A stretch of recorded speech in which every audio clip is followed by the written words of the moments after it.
Welcome back to the channel. Thank you so much for checking out this video. Hope you're having a fantastic day.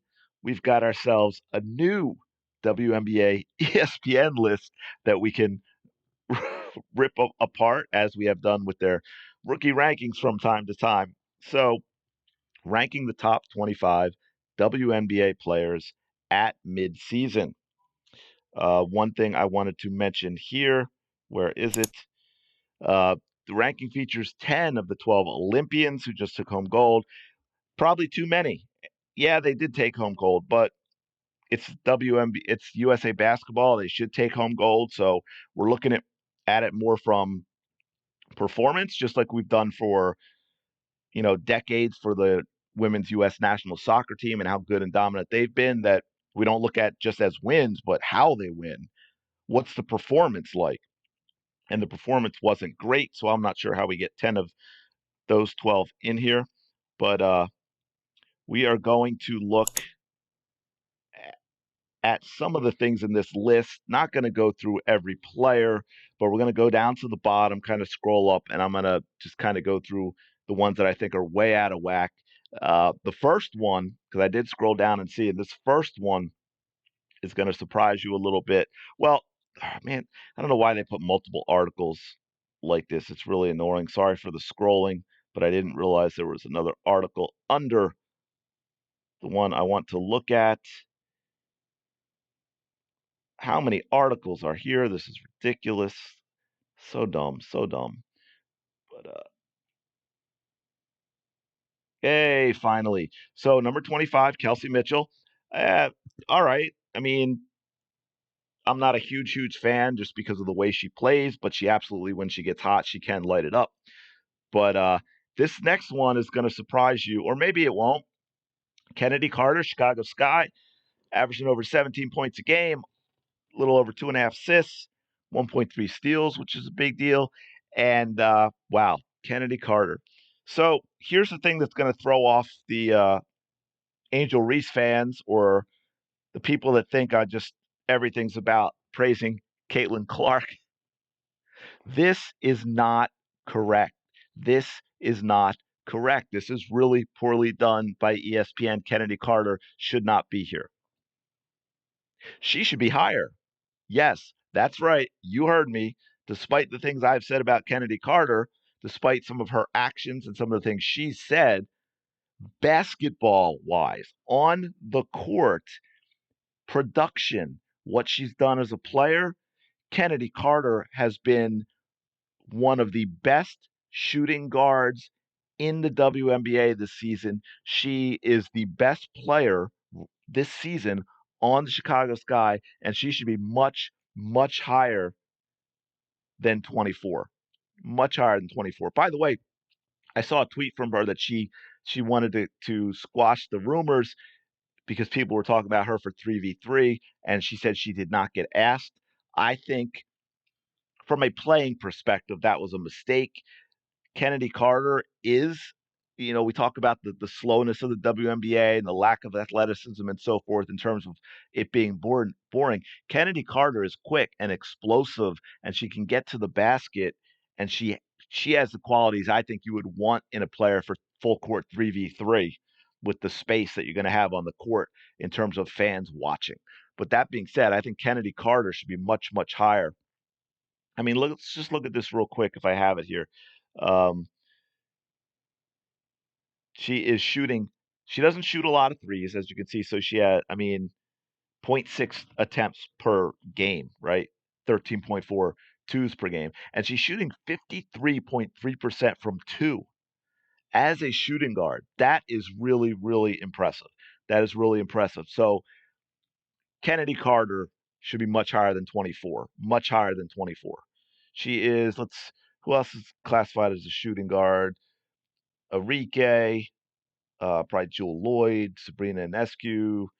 Really, I think she is right now maybe the second best shooting guard in the WNBA. And yes, that includes Arike, and we'll get to that because Arike is going to be on this list, and I'll explain why. But that is definitely too low. So Alicia Gray, blah, Ryan Howard, she's been hurt a lot. if she wasn't hurt, she's probably someone that could move up as well. She's also a very good um, shooting guard. Brianna Jones, whatever. Kayla McBride, Angel Reese. Angel Reese probably not. That's probably a little high. I'm actually, although I have to say, I'm surprised they didn't have her higher. But in looking at this, they don't say a lot of positive things. They talk about the double double thing, of course, which is ridiculous. Um, by the way, Hamby is averaging like 19 points and 10 rebounds a game. Uh, Look, although Reese doesn't space the floor, 2 threes all season, it's not even threes. She doesn't space the floor at all because she can't shoot.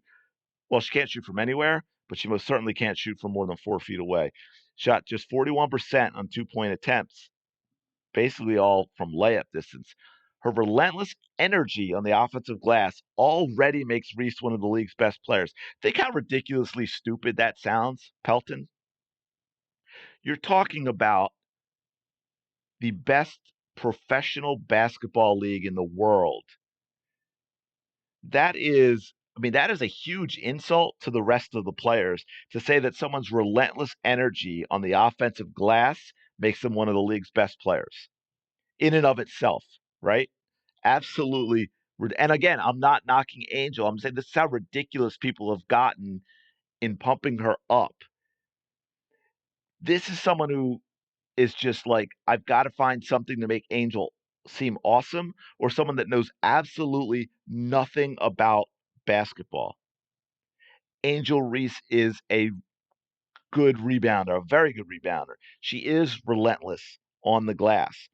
But to say that thing alone makes someone one of the best players in the league is ridiculous. Absolutely ridiculous. Angel, it's not. I think she probably should be a little lower, but I have to say, being ESPN, I thought they'd actually put her higher.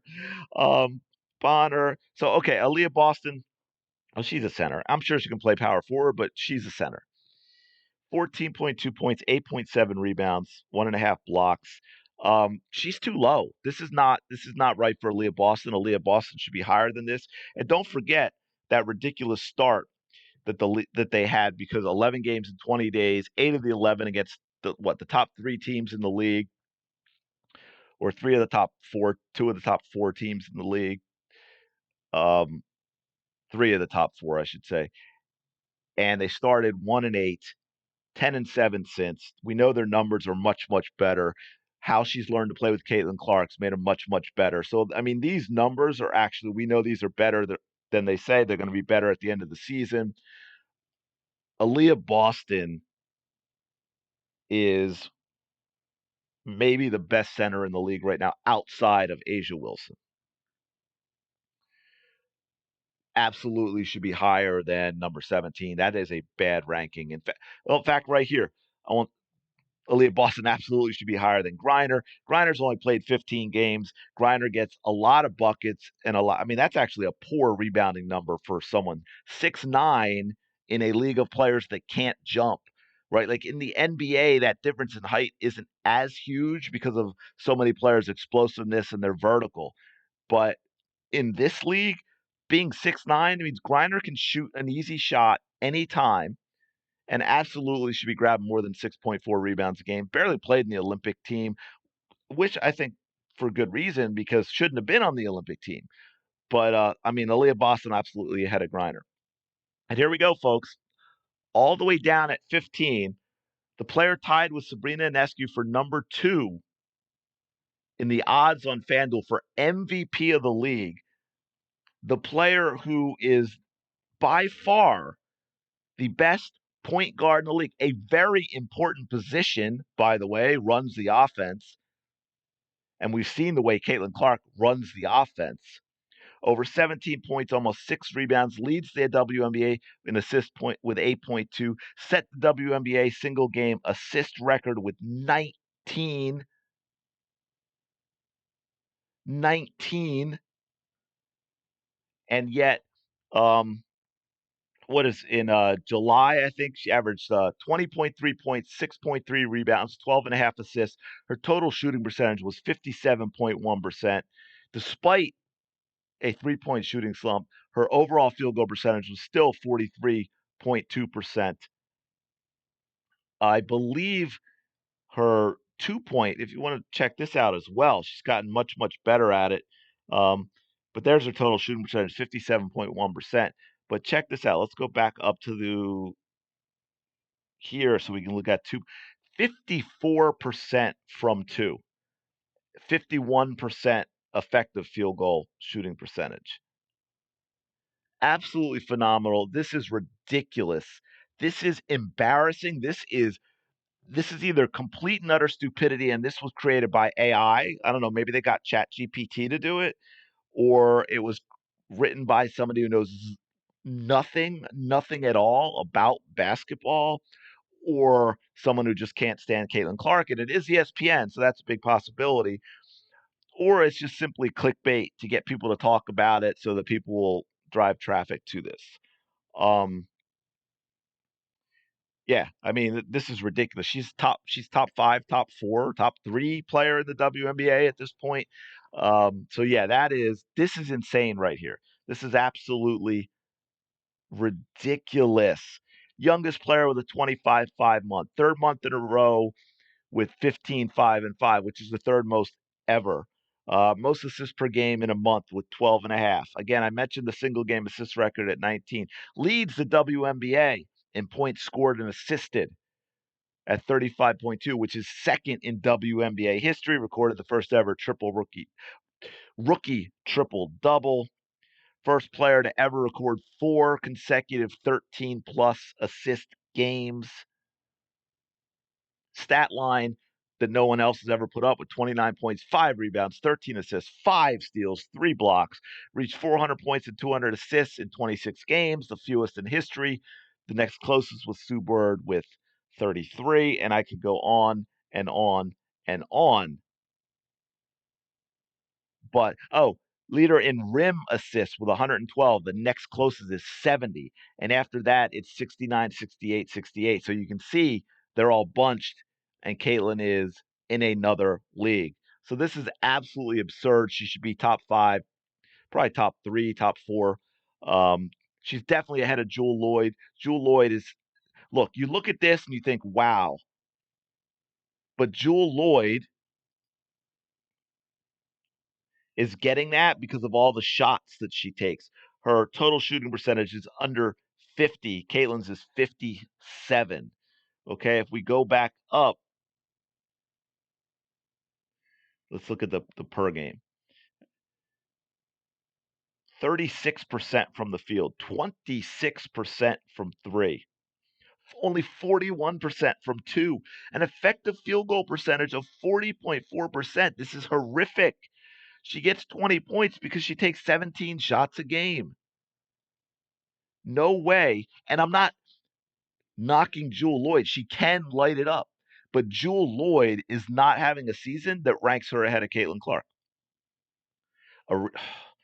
I hate to do it. I know everyone's judging her now in that All-Star game. Arike is a high volume shooter that can get her own shot and can light it up. But this comes at a cost. 22.3 points per game. And that cost is a lot of shots. 20 shots, 20.1 shots per game, because her field goal percentage is 35.7%. Her 2-point field goal percentage is 37%. By the way, it's 54 for Caitlin Clark. So there's a cost to getting those points. Yes, when she is in the zone like she was in the All-Star game, it looks amazing and she can pour in the points. But she is not having a better season than Caitlin Clark. No way. So okay. Magbagor, 13 points. Again, here's a good example. I'm not going to go into these too deep. I've spent a lot of time on this. Just want to get to the standouts, but there's no way that she's having a better season than Aaliyah Boston. No way. Kelsey Plum, no way that she is having a better season than Caitlin Clark. By the way, I'd have Arike ahead of her as well, and Arike's not ahead of Caitlin Clark either. That's a ridiculous. That's just like the whole Olympic roster. That's what you did in the past. We're going to give it to you now. I'll give Copper that. Copper's having a really good season. She's having a really, really good season, so I'm going to give her that. She's the key to the Mercury being over 500. Um, Hamby, that's fine. 19 points, 10 rebounds.